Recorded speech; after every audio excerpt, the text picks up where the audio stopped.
আমি যখন শুনলাম যে এই ধরনের একটা মুক্ত আলোচনার আয়োজন করেছে জনতা দলের পক্ষ থেকে মৌলিক সামরিক প্রশিক্ষণের প্রয়োজনীয়তার উপরে, এটা আমার কাছে অভিনব লেগেছে, নতুন লেগেছে যে রাজনৈতিক দলের পক্ষ থেকে এই ধরনের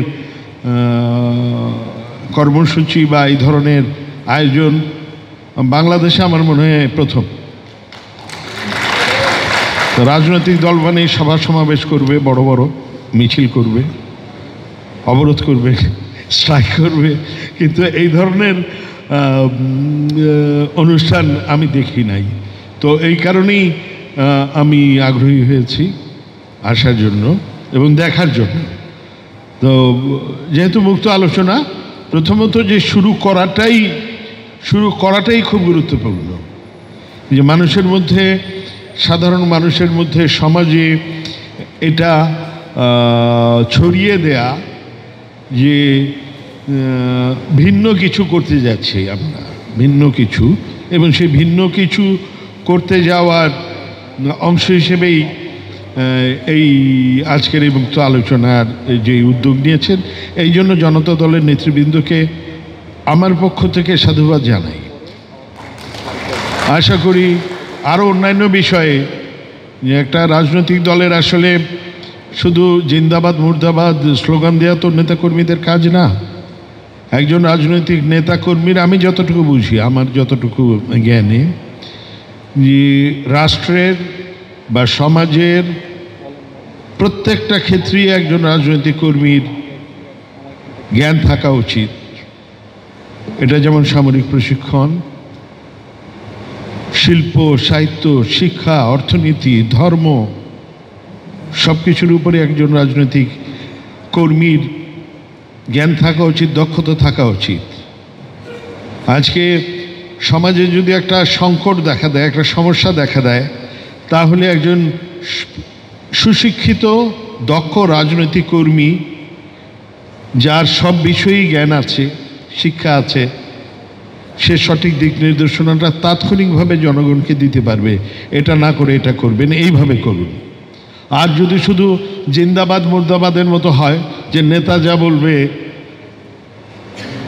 আমিও তাই বলবো, তা নেতা গিয়ে বঙ্গোপসাগরে পড়লে আমাকেও গিয়ে পড়তে হবে।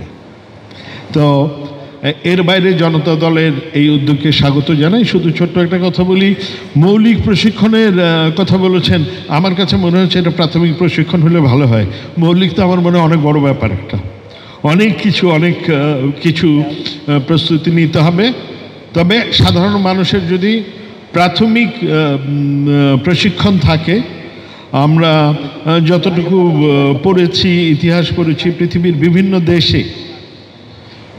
বিভিন্ন দেশের সাধারণ মানুষের মধ্যে এই ধরনের মানে প্রশিক্ষণ নেওয়া থাকে, যে সংকটকালীন সময় যেন সাধারণ মানুষও দেশকে কন্ট্রিবিউট করতে পারে, দেশের প্রয়োজনে এগিয়ে আসতে পারে।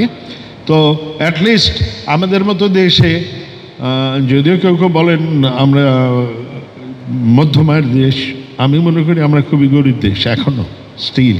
সো আমাদের পক্ষে অনেক কিছু আয়োজন করে সবাইকে, কোটি কোটি মানুষকে প্রশিক্ষণ দেওয়া খুব ডিফিকাল্ট হবে, কারণ ফান্ডের ব্যাপার আছে, অনেক কিছুর ব্যাপার আছে, যেটা একটা, এবং একেবারেই নবগঠিত একটা রাজনৈতিক দল, জনতার দল, এই দলের পক্ষে এত আয়োজন করা হয়তো এক্ষুনি সম্ভব হবে না।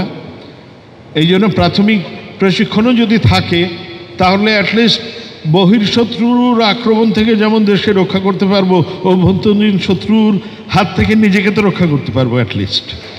তো এই নিজের প্রয়োজনীয়তার জন্য এই প্রশিক্ষণটার খুবই প্রয়োজন।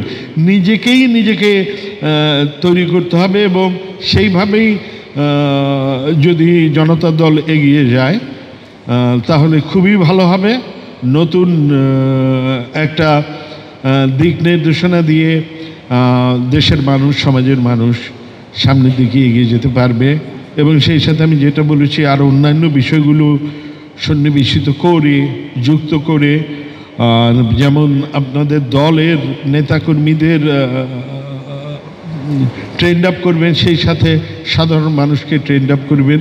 সুশিক্ষিত দক্ষ রাজনৈতিক কর্মী ছাড়া দেশকে এগিয়ে নিয়ে যাওয়া খুব জটিল, খুবই জটিল, এবং এটা আসলে একেবারেই অসম্ভব।